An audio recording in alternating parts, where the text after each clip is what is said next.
Bonjour, bienvenue à toi aujourd'hui en cette fête de Saint-Jacques le Majeur, comme on l'appelle. Pèlerins et disciples, nous suivons tes pas, Jésus, et nous marchons à ta suite.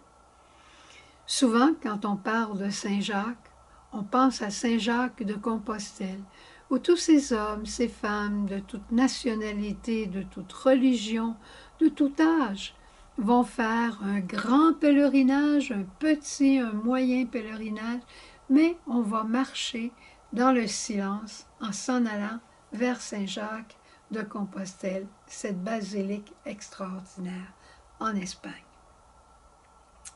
Quand on pense à Saint-Jacques aussi, on pense aussi à l'apôtre Saint-Jacques, Jacques, Pierre et Jean, les apôtres préférés de Jésus, je dirais. Préférés dans le sens, pas parce qu'il les aimait plus qu'il aimait les autres, mais préférés dans le sens que Jésus les a préférés pour les amener au tabac, pour la transfiguration, il les a amenés à Gethsémani, à cause de la mission qu'ils avaient à remplir. Et on sait que Saint Jacques va être le premier qui va donner sa vie à la suite du Christ. Quand on pense aussi à Saint Jacques et qu'on regarde l'Évangile d'aujourd'hui, on pense à sa mère qui a joué à l'avocate. Et qu'est-ce que la mère de Jacques et de Jean a demandé? Eh bien, elle a demandé bien simplement que dans le royaume, Jacques et Jean aient les premières places à côté du Christ. C'était aussi simple que ça. Il y en a qui se sont offusqués à cette demande, mais pas Jésus. Il recherchait la gloire et l'honneur. La gloire et l'honneur, c'est pas mauvais en soi. Avoir l'honneur de son pays, vouloir la gloire de son pays, c'est pas mauvais. Saint Augustin nous le dira aussi, c'est une bonne chose. Mais dans le cas présent, chercher la gloire pour soi ou chercher la gloire de Dieu, qu'est-ce qui est le mieux? Qu'est-ce que je cherche, moi, dans la vie? Seigneur, aide-moi pour que je puisse publier ton nom que tu m'as aidé, ton nom qui est Père Providence. Ou bien, Seigneur, aide-moi pour que tous sachent que je suis vraiment quelqu'un d'important.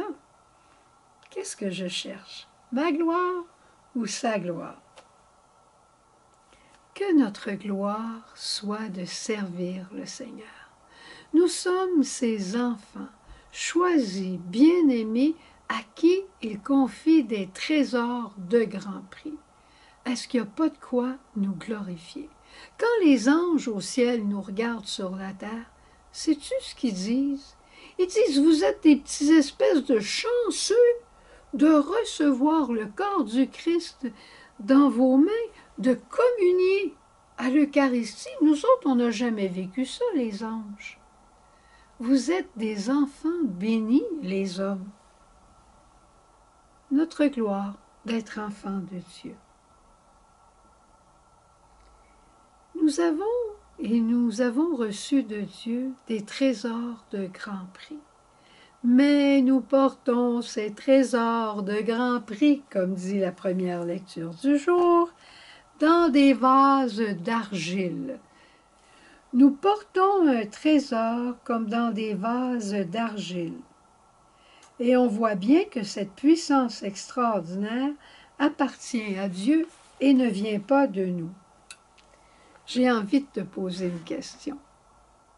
As-tu déjà vécu une oraison extraordinaire, un temps d'adoration merveilleux, une retraite des meilleures, puis tu as pris des résolutions là, incroyables? Tu sors de ta retraite, puis la première personne que tu rencontres, tu manques de charité. Eh bien, si tu ne l'as jamais vécu, moi je l'ai vécu. Faire une oraison où j'ai dit au bon Dieu, aujourd'hui je vais être patiente. Aujourd'hui, Jésus, je reçois ta grâce. Je vais recevoir ton corps et ton sang qui est rempli d'amour et de charité pour transformer mon cœur. Et je sors de mon oraison, puis la première personne que j'attrape, c'est le cas de le dire, je manque carrément de patience avec. Je vais rencontrer le Seigneur à un autre moment donné. Seigneur, je te donne toute ma vie. Je te donne tous mes biens. Je te donne tout ce que je suis. en sortant de ma vie de prière, de mon oraison, je rencontre une petite sœur qui me dit « Suzanne, est-ce que tu me passerais ton lecteur CD? » « Ah ben, t'en as pas un, toi? » « Je t'ai tout donné, Seigneur. » Mais j'avais oublié mon lecteur CD. On est comme ça. On porte dans des vases d'argile des trésors de grand prix. Le trésor de grand prix, c'est l'Esprit Saint. C'est Dieu qui est là en moi et qui me fait avoir ces élans d'amour vers le Seigneur, qui me fait des fois poser des gestes merveilleux. Aller faire une retraite qui, un jour, Sœur Jeanne me disait, réalises-tu ce que tu as fait pendant que tu étais en retraite? L'Esprit était sur toi, puis il t'a fait parler avec une fluidité qui n'était pas la tienne. Il t'a fait vivre dans une humilité qui n'était pas la tienne.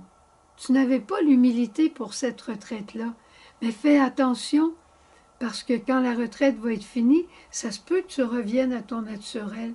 Puis tu vas voir que ce n'est pas la même chose. Et elle avait raison. Nous portons un trésor de grand prix, et par contre, nous le portons dans des vases d'argile. Et le bon Dieu n'a pas peur de ça. Il n'a pas peur de nos faiblesses. Il nous connaît, comme disait un prêtre qui nous confessait souvent à Montréal. Le bon Dieu, s'il nous voit à terre, il n'est pas surpris. C'est quand il nous voit debout qu'il se réjouit. Il nous connaît, pauvres et pécheurs. Alors, aujourd'hui, avec Saint Jacques, mettons-nous en marche pour la gloire de Dieu comme des vrais pèlerins. Que notre journée aujourd'hui soit une journée de service.